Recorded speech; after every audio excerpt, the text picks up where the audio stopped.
माघ महात्म्य व्रत कथा 15वां अध्याय। बोलिए विष्णु भगवान की जय।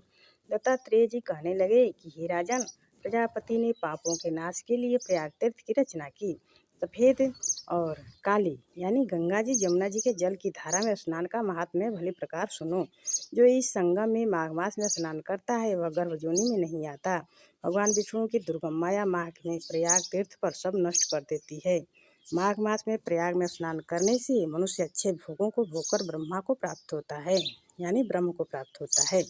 माघ मास तथा मकर के सूर्य में जो प्रयाग में स्नान करता है उसके पुण्यों की गिनती चित्रगुप्त भी नहीं कर सकता। 100 बरस तक निराहार रहकर जो पुण्य प्राप्त होता है वही फल माघ मास में 3 दिन प्रयाग में स्नान करने से होता है।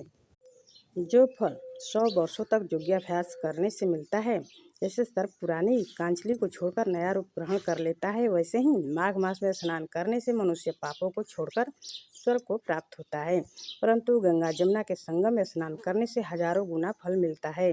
हे राजन, जिसको अमृत कहते हैं वह यह त्रिवेणी ही है। ब्रह्मा, शिव, रुद्र, आदित्य, मरुतगण, गंधर्व, लोकपाल, यक्ष, गुह्यक, किन्नर, अणिमादि गुणों से सिद्ध तत्वज्ञानी ब्रह्माणी, पार्वती, लक्ष्मी, शची, नैना, दिति, अदिति, संपूर्ण देव पत्नियां तथा नागों की स्त्रियों, घृतांची, मेनका, उर्वशी, रंभा, तिलोत्तमा, अप्सरा गण और सब पितर मनुष्यगण, कलयुग में गुप्त और सत्य युग आदि में प्रत्यक्ष सब देवता माघ मास में स्नान करने के लिए आते हैं।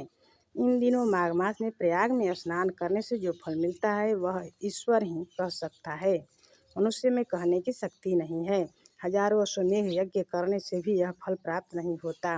पूर्व समय में कांचन मालिनी ने इस स्नान का फल राक्षस को दिया था और इससे वह पापी मुक्त हो गया था।